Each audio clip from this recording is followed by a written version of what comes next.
Myers, co-leader of the Middle County Military Support Group.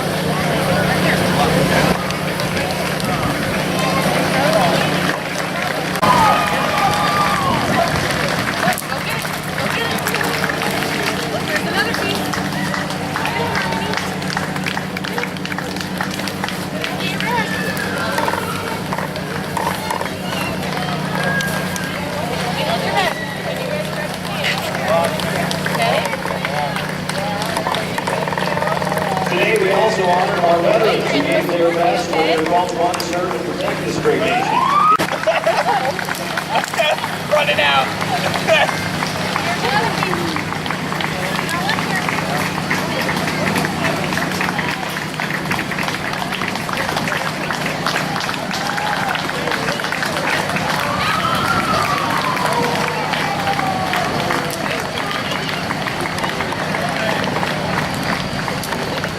Our third entry is the Nebraska Transportation Company, based out of Nebraska, home to many local citizens, including Sergeant Castrell, Douglas Dillon, Douglas Scott, CSU,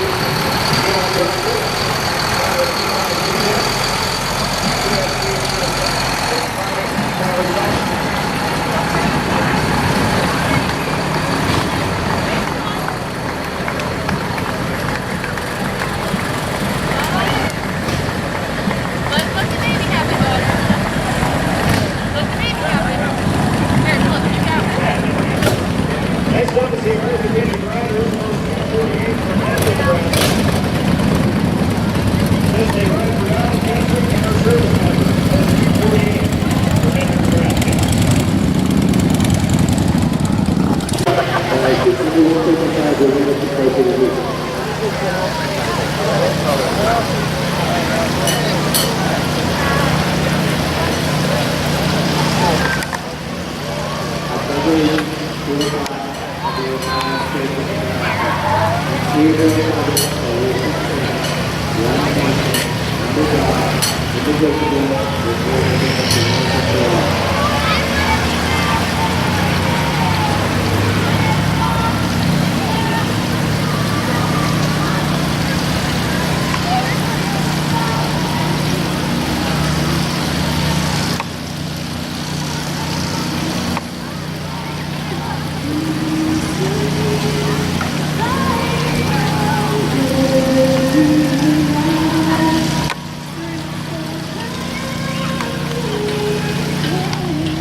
It is indeed a pleasure for me to be here today.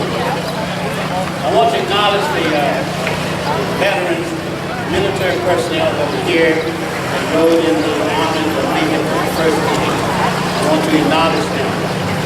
Ladies and gentlemen, each time that I'm asked to give a speech, I always check the date to see what that date has done for us, so I'll know about it when I give my speech. Today has July the 3rd, of course. For the ladies, Tom Cruise's birthday, July the 3rd. On July the 4th, our second and third president died on July the 4th of 1826. That was John Adams and Thomas Jefferson. And on July the 6th, George Bush, our 43rd president, was born on July the 6th. Mainly I check the date because I don't want to be like King George was in 1776. Legend has it that King George kept a diary. And on July the 4th of 1776, he entered in his diary, nothing significant happened today. On July the 4th, he entered, nothing significant happened today. Little did King George know about what was going on in the colonies in 1776. Congress was stunned when Richard Henry Lee rose and said, "Gentlemen, I make the motion that these united colonies are and of right ought to be free and independent states, that they be absolved from all allegiance to the British crown, and that all political connections between them and the state of Britain is and ought to be totally dissolved." As we celebrate Independence Day, we would be remiss if we didn't remember the words of Patrick Henry on March the 23rd of 1775. Here's what Patrick Henry had to say. "Why stand here, we here idle? What is it that gentlemen wish? What would they have? An appeal to arms and the God of hosts is all that is left of us. But we shall not fight our battle alone. There is a just God that presides over the destinies of nations. The battle served is not to the strong alone. Is life so dear or peace so sweet as to be purchased at the price of chains and slavery? Forbid it, Almighty God. I know not what course others may take, but as for me, give me liberty or give me death." From the very beginning as well as today, the military is at the heart of America's fight for freedom. The military knows that American spirit understands that free people who respect the dignity of the individual do not wage war upon their neighbors. The American spirit has a warm heart that yearns for mutual understanding and peace among nations of the world.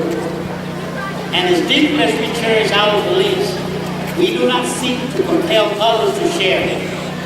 It is one of the greatest attributes of this nation that we have been willing to take up the mantle to fight for freedom on behalf of others. Even as I stand before you, as you well know, our military personnel are once again in harm's way. Standing watch as nations struggle towards peace. Today's military exemplifies the words of President Kennedy. We will pay any price, bear any burden, meet any hardship, support any friend, oppose any foe to assure the survival and the success of liberty.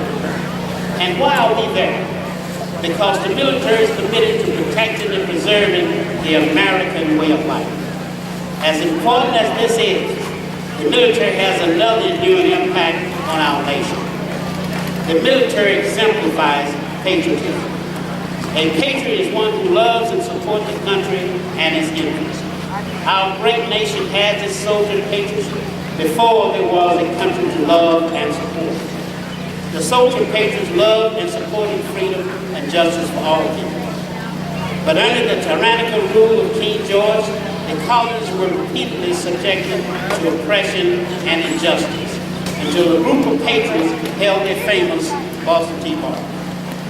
It marked the beginning of patriots' quest for freedom and justice and rebuild the United States of America.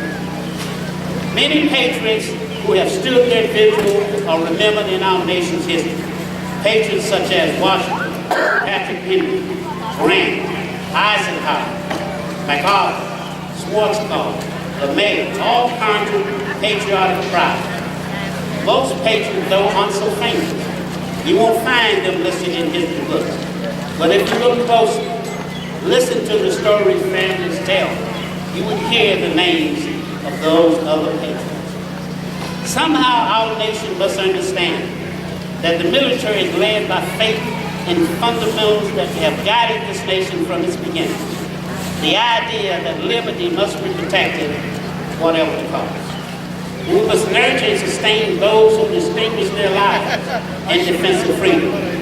We must provide a dignity befitting heroes, whatever the cost. The willingness of young people to live, to likely to serve in any war, no matter how justified, shall be directly proportionate to how they perceive their earlier veterans were treated. So said our first Commander-in-Chief, General George Washington. America can and will change both today and in the future. However, what must not change, not today, not tomorrow, not ever, is our recognition of the debt we owe to our military for keeping the American way of life safe and free. As I lecture and teach American government, I'm often asked, what is the single most important decision that I've made in my life? The answer is simple. September the 2nd of 1955, the day that I joined the Air Force. No single act on my part has affected my life in such a positive manner. As a 30-year veteran of the Air Force, I understand patriotism. From the very inception of this nation, the mission of the military has remained the same, to protect and preserve the fundamental ideals of the Declaration of Independence. We hold these truths to be self-evident, that all men are created equal, that they are endowed by their Creator with certain unalienable rights. Among those rights are life, liberty, and the pursuit of happiness. And why do we serve? Why do we endure the hardship and sacrifices associated with military life? Thomas Paine, author of Common Sense, and one of our revolutionary heroes, said it best. If there must be trouble, let it be in my day, so that my children may live in peace. If there must be trouble, let it be in my day, so that my children may live in peace. Thank you so very much for inviting me, ladies and gentlemen. Happy birthday, and God bless America.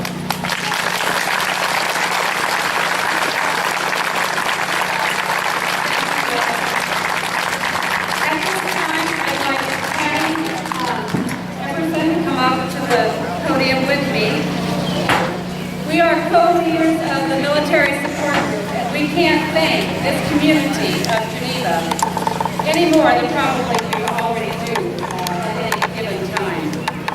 When we ask for things such as monetary items or supplies for our troops overseas, you deliver. Patty called me one day at a store, and she said, "Cheryl, you need to come down here." I asked something to show you. I said, "Okay, be right there." The whole back room was filled with items that you ladies have done with us. That's given to our troops overseas. We can't thank you enough. It just goes to show that we as a community can work together for a common entity, and that is the support of our troops overseas. Thank you so much. At this time,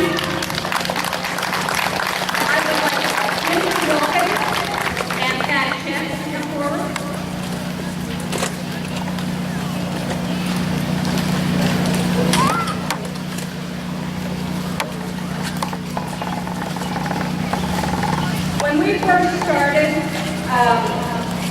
the group, Patty and I were inducted to an organization that we still hold very, very special to our hearts.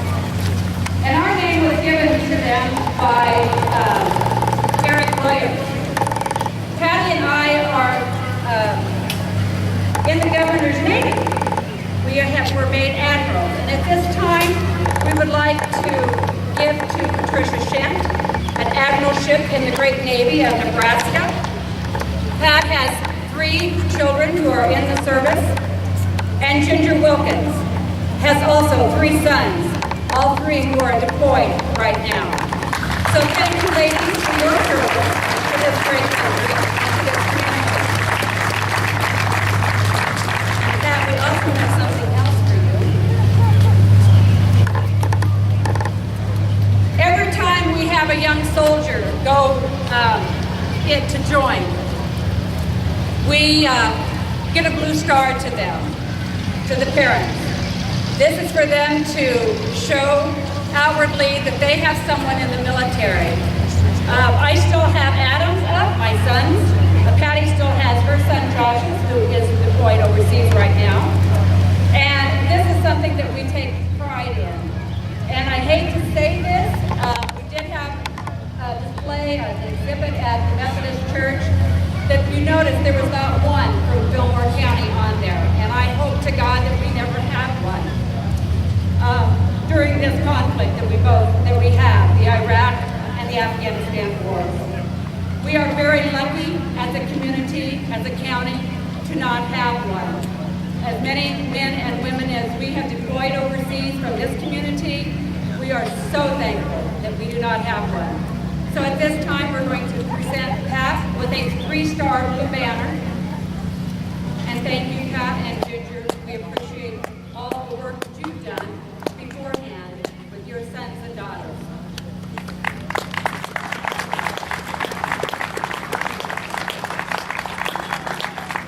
As you noticed in the car coming down from the parade, we were actually the second entry after the color guard. I had 3 people sitting with me and Glenn. 2 of them just returned from overseas. And at this time, I would like Justin Johnson and Mike Sackler to please come to the stage.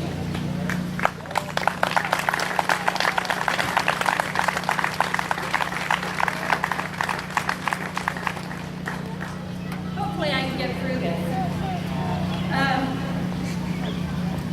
When the Iraq War started, our president at that time, Alan Jefferson, decided that we should hang flags in our windows.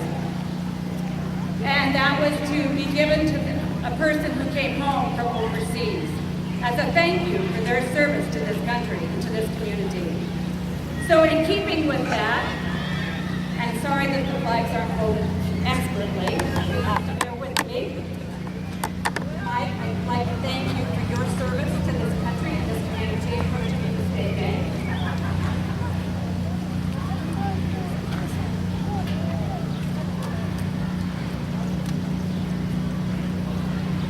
And Justin, I would like to present you and thank you with a flag for your service to this country and to this community. Thank you so much.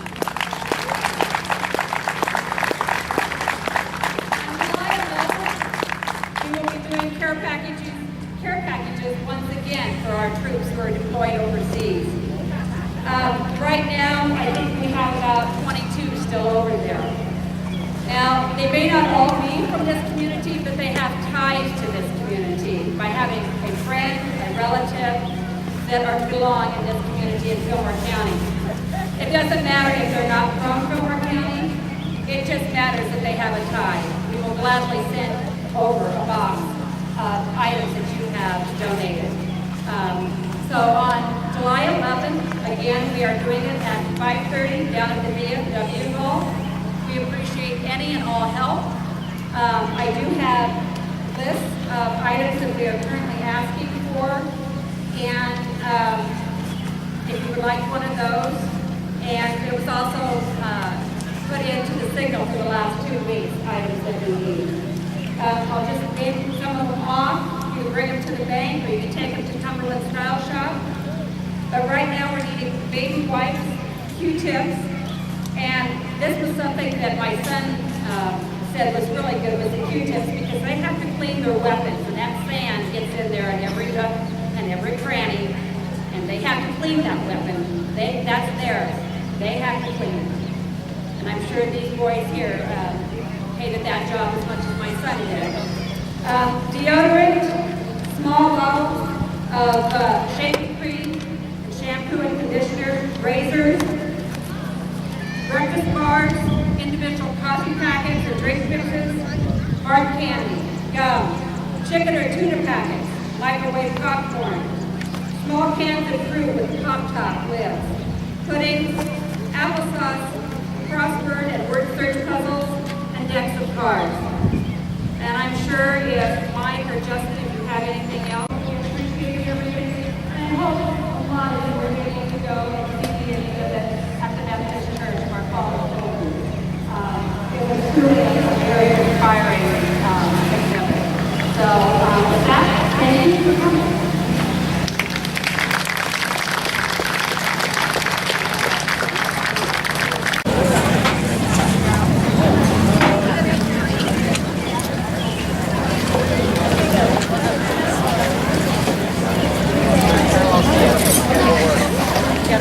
Yeah, Rotary dinner. Oh, really?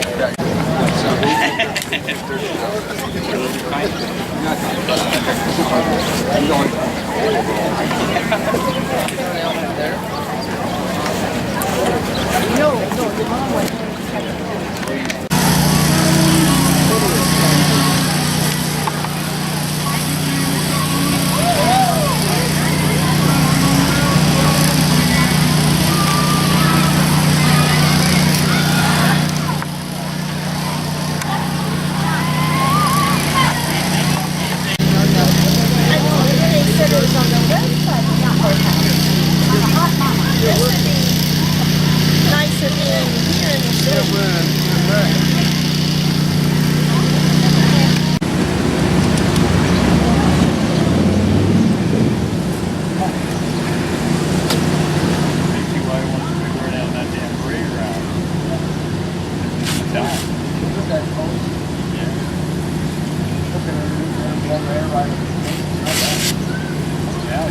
Yeah,